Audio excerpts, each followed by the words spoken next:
જેટલું બોલવાનું હતું ને એ તો મારા 3 વાત બોલી ગયા. પ્રભુભાઈ તમે એક વાત બરાબર કરી, પેલી ચાઇનીઝ કહાવત કે કુત્તે કે ભી દિન આતે. સાલું સાચું આપણા પ્રદેશમાં કૂતરાના દિવસો ચાલ્યા છે.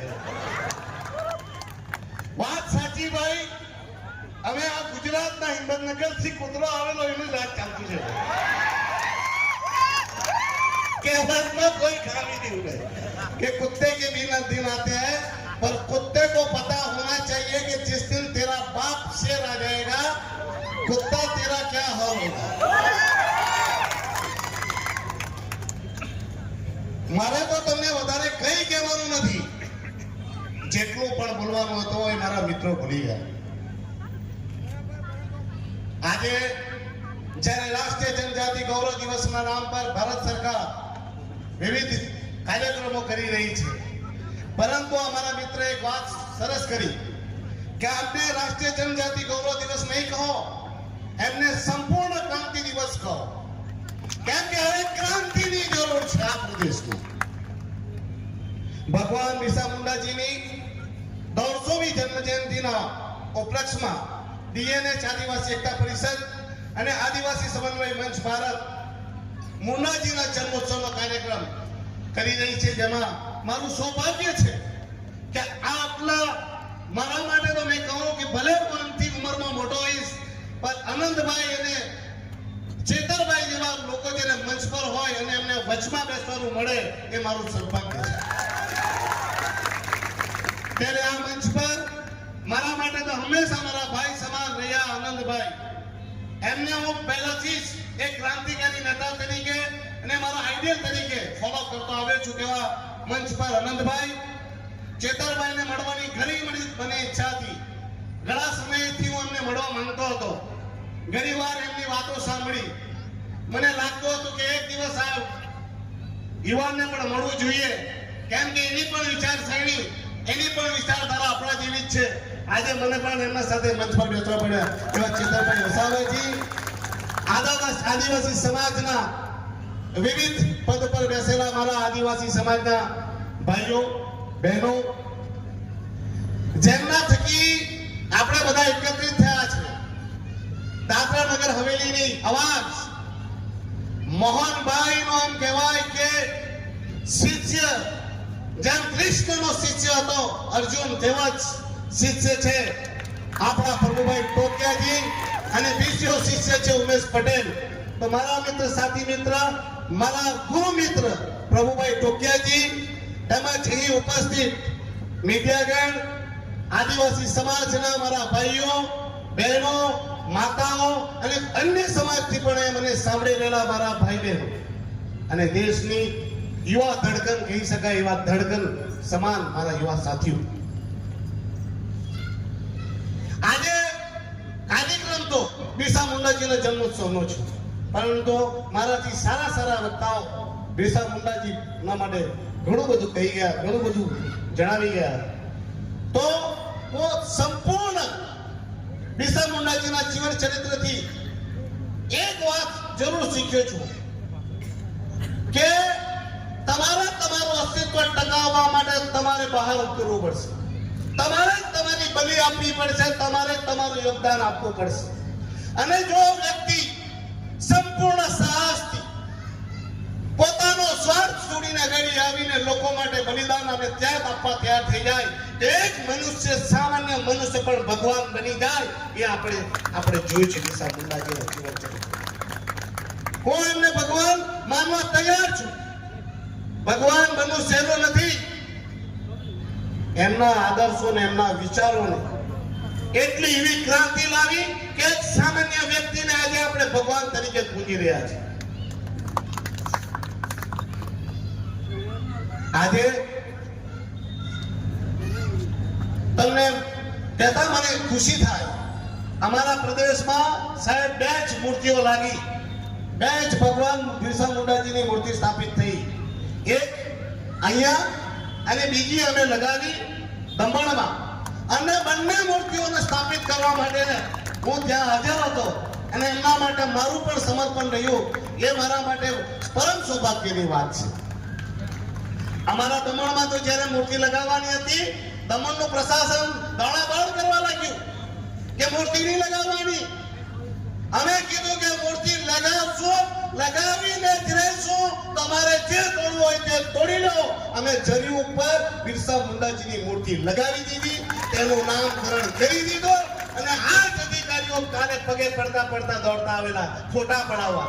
કેમ કે એમના બાપે ઉપરથી કીધું કે જાઓ 7 દિવસ સુધી તમારે કાર્યક્રમ કરવાના છે. તો એ લોકો દોડાદોડ કરીને ફોટા પડાવવા આવી ગયા. અરે તમે નક્કી નહીં કરતા, તમે પ્રશાસનમાં બેસેલા અધિકારી નક્કી કરશો કે અમારા પ્રદેશમાં, અમારા ગામમાં કોની મૂર્તિ લગાવવાની અને કોની પૂજા કરવાની. અમે તમને પૂછીને લગાવશું. શું તમને પૂછીને અમે પૂજા કરશું? તો ભૂલી જાજો ભાઈ, અમે તમને પૂછીને કોઈ મૂર્તિ લગાવવાના નથી ને તમને પૂછીને કોઈ પૂજા કરવાના નથી. આ અમારો પ્રદેશ છે ને અમારા ભગવાનની મૂર્તિ લગાવી, અમારા નેતાઓની મૂર્તિ લગાવી અમે ત્યાં કરશું, તમે નહીં. હું એક ચોક્કસપણે કહું કે પરિસ્થિતિઓ બદલાઈ હશે, સમય બદલાયો હશે, પણ આજે પણ આપણા લોકો સાથે અત્યાચાર અને અન્યાય તો થઈ રહ્યો છે. આપણા ઉપર જુલમ તો થઈ જ રહ્યો છે. પહેલા ગોરા કરતા હતા ને હવે ભૂલા કરી રહ્યા છે. એટલે કહીએ કે બિરસાજી લડ્યા હતા, ગોરો से हम लड़ रहे हैं, प्रशासन में बैठे चोरों से. अरे અત્યાચાર પણ કેવા કેવા, તેમાં સૌથી વધારે અત્યાચાર આપણા આદિવાસી ભાઈ બહેનો ઉપર થયા છે. મારા મિત્ર પ્રભુભાઈ કહી ગયા, એસએસ બોયા સાહેબે આત્મહત્યા કરી. શા માટે કરી? એક જિગ્નેશ કાછિયા, જિગ્નેશભાઈ પટેલે આત્મહત્યા કરી. શા માટે કરી? અરે બિચારી પેલી આદિવાસીની દીકરી બસ કંડક્ટરમાં કામ કરતી હતી, તેને આત્મહત્યા કરવા પડી.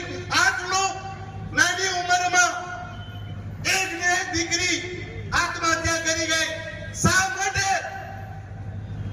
અરે પેલો દયા ફળિયામાં જયંતિભાઈ બરફ ભૂલી ગયા તમે? બિચારો ગરીબ પોતાનું ઘર બચાવવા માટે પોતાના ઉપર કેરોસીન લગાવીને સળગી ગયો. કોના કારણે? અને આ પ્રશાસનની નિર્દયતા. આનંદભાઈ, શરમ આવે? એ લોકોને શરમ બી નહીં આવે કે માણસ સળગી ગયો તો પણ તેનું ઘર બચાવ્યું નહીં, તોડી જ નાખ્યું. આજે પણ આ જ રીતે તમને કહું, દીવમાં કલ્પનાબેન જાદવ કરીને છે એક આદિવાસી, એમનું ઘર તોડવા માટે પ્રશાસન એડી ચૂંટીનું જોર લગાવીને બેઠું છે. પેલી બેન લેટરો લખીને પ્રશાસનમાં કહે છે કે આ ઘર તૂટી જાય તો અમારી આત્મહત્યા કરવી પડશે. લીગલ ઘર, પ્લાન પાસ. પણ કેમ કે ત્યાં આ ગુજરાતથી જે કાકો આવેલો તેના મિત્રને ત્યાં ટેન્ટ હાઉસ બનાવવાનો છે, તેમને ધંધો કરવાનો છે. એટલે પેલી આદિવાસી બહેનનું ઘર ખાલી કરાવે. ઘર ખાલી નહીં કર્યું તો તેમના ભાઈઓને નોકરીથી કાઢી મુકાયા. આટલો અત્યાચાર આજે પણ આપણા પર થઈ રહ્યો છે. આપણે ભૂલી ગયા આપણા આદિવાસી સમાજના મસીહા જનનાયક મોહનભાઈ ડેલકરે શા માટે આત્મહત્યા કરવી પડી? અરે બિચારાએ આપણા પ્રદેશમાં પણ મોત નહીં મળ્યું. તેને વિશ્વાસ હતો કે અહીંયા મરીશ તો અહીંયા મને ન્યાય પણ નહીં મળે. તેમણે મહારાષ્ટ્ર જવું પડ્યું અને ત્યાં આત્મહત્યા કરી. એફઆઈઆર માં નામ આવ્યું અને આ માણસ, બેશરમ માણસ, એફઆઈઆર માં નામ હોવા છતાં માણસ કડક અસ્ત્રી મારીને પાછો ફરે આદિવાસીના મસીહા બનીને. ને શરમ આવે દાદરા નગર હવેલીના એ નેતાઓને જેમણે મોહનભાઈ સરપંચ અને જિલ્લા પંચાયત અને નગરપાલિકાના કાઉન્સિલર બનાવ્યા, તે વખતે આ કાકાના પગમાં વાંકા વળીને તેને પગના અંગૂઠાઓને તળવાઓ ચાટી રહ્યા છે. શરમ છે આવા નેતાઓને.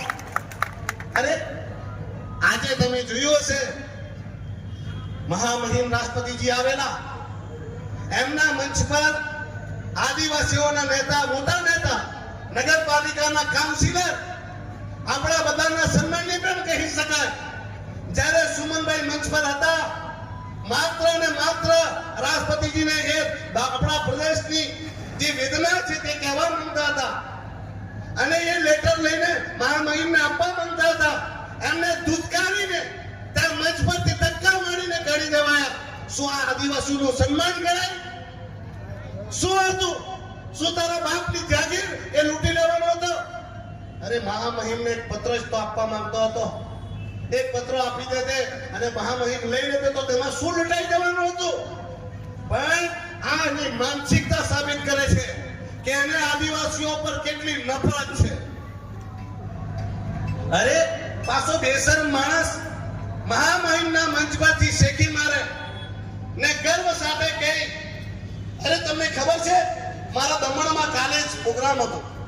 અમારા આદિવાસી સમાજના પ્રમુખ ધીરુભાઈ ઢોડી ત્યાં ખુલ્લા મંચ પરથી કહેતા હતા કે અમે પ્રશાસન પાસે ગયા કેમ કે આજે કાર્યક્રમ છે બધા આદિવાસીઓના બિરસા મુંડાજીના જન્મોત્સવને રાષ્ટ્રીય જનજાતિ ગૌરવ દિવસ ઉજવાઈ રહ્યો છે તો એમ કે પ્રશાસન એમાં કાર્યક્રમનો થોડો ખર્ચો આપે.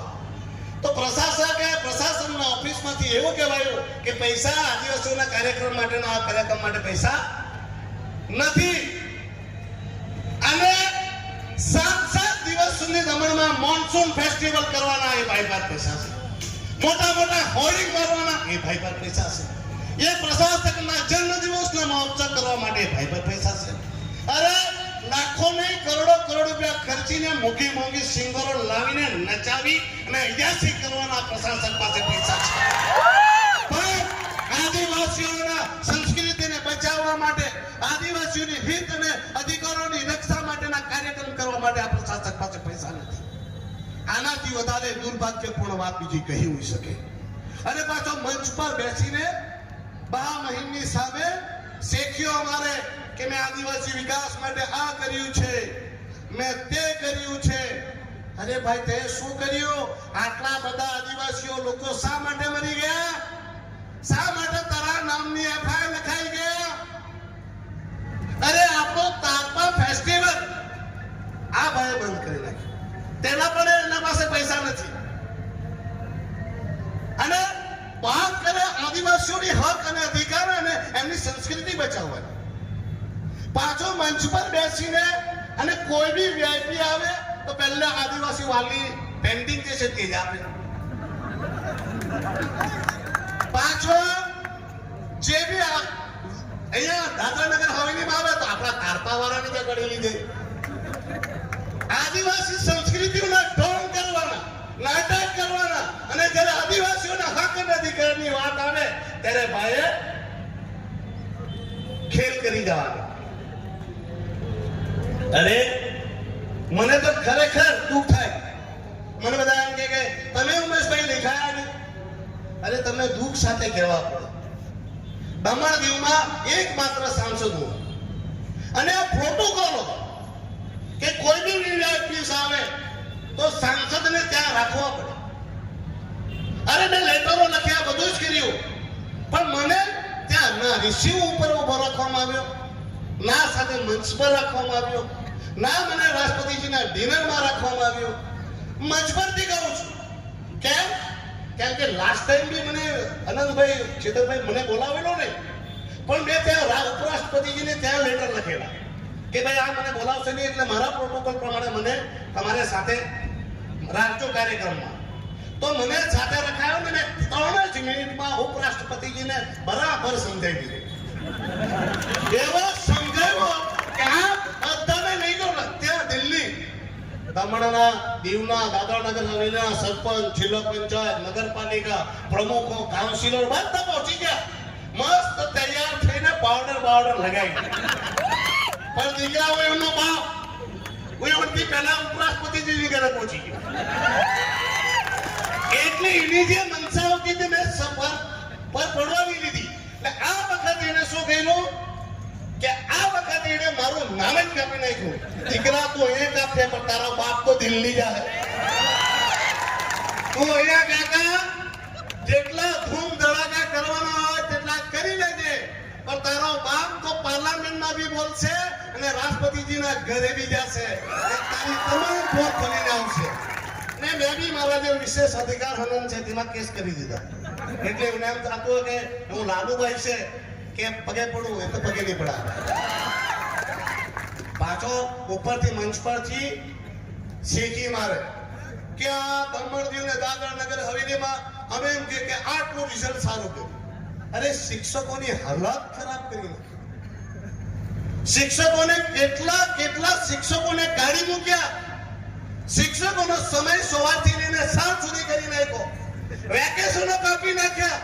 શિક્ષકોનો પગાર કાપી નાખ્યો. શિક્ષકોને ડબલ ડ્યુટી કરાવે અને પાછો તાલી બનાવે કે અમે શિક્ષકોના બદલાથી એમ કે રિઝલ્ટ સારું લાવ્યું. તું કેટલો ભણેલો ભાઈને પૂછો નહીં. હે એ તો ઉપર ભાઈ મોદીજી ને અમિતભાઈ છે તેની માયાથી તું દીકરા પ્રશાસક બનેલો. બાકી તુને તો અમારા પટ્ટાવાળો નહીં બનાવે. સમજી ગયા? એ પ્રશાસક પ્રફુલ્લ પટેલ તું કાન ખોલીને સાંભળી લે. આ જો તે પદ પર બેઠો છે એ ખાલી ને ખાલી તારી કોઈ મહેનત નથી. આ તો મોદીજી અને અમિતભાઈની મહેરબાની છે કે તું આ પદ પર બેઠો છે. બાકી દીકરા ચૂંટાઈને જોજે. આ બે વાઘ ચૂંટાયેલા છે. પૂછો ચૂંટાવાથી કેમ થાય. જે દાડે ચૂંટાશે તે દાડે ગર્વથી છાતી ફેલાવીને ફરજે. બાકી ભાઈ તારી હાલત તો પેલા કૂતરા જેવી છે. પેલા ગાલની નીચે કૂતરો ચાલતો હતો. શું? અને ગાલડીમાં બધું ભરેલું અનાજોનું વજન. અને જે ગાલડી ઘરે આવી તો પેલો કૂતરો બહાર આવીને પડી ગયો. માને કે પૂછ્યું શું થયું? ભાઈ તને ખબર નથી પડી આટલું અનાજ ખેંચી લાવ્યો. ને કીધું કે ગધેડા તું એ તો આ ગાલડી નીચે છાયા ચાલ્યો. આ બે બળદ છે જે વજન કરતા હતા. તેમ આ કૂતરાને એમ થયા કરે કે એની બહુ માયા છે. પણ તારી હાલત તો ભાઈ કૂતરા જેટલી છે. ને કોઈ કૂતરો ગમે તેટલું વાઘનું ચામડું પહેરી લે તે કૂતરો વાઘ નથી થતો. એટલું યાદ રાખજે દીકરા. આ ઉમેશ પટેલ પણ છે તે એટલું તું યાદ રાખજે કે જે દિવસે દિલ્હીમાં જે બે કર્નલ જે લોકોએ તારા માથા પર હાથ મૂકેલો છે તે હાથ છટાઈ ગયો. એટલે દીકરા તારા ટાટિયા ખેંચતા આ બે મારા વાઘ આવેલા છે એમને જ એક હાથમાં ટાટિયો આપીશ તો એ ખેંચતા તું હિંમત બદલી જાવે. ભાઈ તમે આજે જીતી જાય જાય. બાકી આદિવાસી સમાજને ખાલી એક જ પ્રેરણા આપવા માંગુ છું બિરસા મુંડાજીથી. બિરસા મુંડાજીએ એક જ સૂત્ર મને સૌથી વધારે ગમ્યું કે તું સંગઠિત થાવ. શું થાવ? સંગઠિત થાવ. અને એમણે પણ આપણે બધાને સમાજને સંગઠિત કરી ને અંગ્રેજો સામે લડાઈ લડીને આપણે હક અને અધિકાર માટે એમણે પોતાની બલિ આપીને આજે ભગવાન બની ગયા. આપણે સમય છે કે આપણે તમામ આદિવાસીઓ એક થવાનું અને તમામ લોકોએ ભેગા થવાનું. મને ઘણા કહે છે કે ઉમેશભાઈ હજુ પ્રફુલ્લભાઈ ગયો નથી. પણ હું કહું છું કે હું તો લડાઈ લડી રહ્યો છું. પણ આપણા ચૂંટાયેલા સરપંચ, જિલ્લા પંચાયત, નગરપાલિકા અને કાઉન્સિલરો આના ખોળામાં બેસીને હું ત્યાં દિલ્હીમાં બોલું ને લખીને આપી આવે કે ભાઈ પ્રફુલ્લભાઈ તો બહુ સારું કામ કરે, આ તો બહુ અમને જરૂરી છે, તો સાંસદ ત્યાં ખોટો પડે. એટલે આ વખતે તમે ચૂંટણી આવવાની છે. કમર કસી લેજો અને પ્રફુલ્લ પટેલ હાથે જેટલા ફોટામાં દેખાય તે ચૂંટણીમાંથી સાફ કરી નાખજો. બાકી સમયનો ઇંતજાર કરજો. હું તમારો જ ભાઈ છું, તમારો જ દીકરો છું. પહેલા પણ જ્યારે તમારા પ્રદેશમાં કંઈ થયું છે તેનો હું આવ્યો છું ને આવતો રહીશ. અરે હું કોઈ તોપ નથી મારતો. જ્યારે અમારા વડીલ, મારા ગુરુ જનનાયક મોહનભાઈ ડેલકરજી હતા ત્યારે અમારા પ્રદેશમાં કંઈ થતું તો અમે મોહનભાઈના દરબારમાં બેસતા ને મોહનભાઈ અમારા હક અને અધિકાર માટે લડવા હતા. અને એમનું ઋણ અમારા પ્રદેશ ઉપર છે અને એ ઋણ ઉતારવા માટે હું તમારા પ્રદેશમાં આવું છું અને હું આવતો રહીશ જ્યાં સુધી મારા શરીરમાં શ્વાસ ચાલશે. મારા લોહીનું એક એક ટીપું જ્યાં સુધી શરીરમાં રહેશે ત્યાં સુધી તમારા બધાના હક અને અધિકારની લડાઈ લડવા માટે હું આવતો રહીશ. ગભરાતા નહીં. આ કાકાને વાકો તો વારવાનો જ છે અને એને હિંમતનગર આપણે મોકલીને જમશું. थोड़ा दिवसों से चाइनीज कहावत है भाई कि हर कुत्ते का दिन आता है, अब कुत्ते का दिन भी है तो परमात्मा परमेश्वर थोड़ा दिन इनका दिया हुआ है तो चिंता नहीं है। पर आ अधिकारियों ने कहवा मांगू छो कि आप लोग कान खुल के सुन लो कि काका तो जाएगा पर तुम्हारा क्या होगा वो तुम लोग जान लेना। आज तो तुम लोग नाच रहे हो तुम्हारे बाप के दम से, पर तुम्हारा बाप का दिन भी भर चुका है और उसका पाप भी भर चुका है। अब तुम्हारी बारी आएगी तब तुम्हें कौन बचाएगा उतना याद जरूर रखना। इस मंच पर मुझे समय दिया, આટલા મોટા વ્યક્તિઓની વચમાં બેસવાનું સ્થાન આપ્યું, મારું સન્માન કર્યું તે બદલ આદિવાસી સમાજનો, પ્રભુભાઈનો, એમની ટીમનો હું ખૂબ જ ઋણી છું, આભારી છું। તમે પણ આટલી મોટી સંખ્યામાં મને સાંભળ્યો, મારા મિત્રોને સાંભળ્યા અને તમે બધાએ લાસ્ટ સુધી બેસી રહ્યા તે બદલ તમારો બધાનો આભાર। થેન્ક યુ, ધન્યવાદ।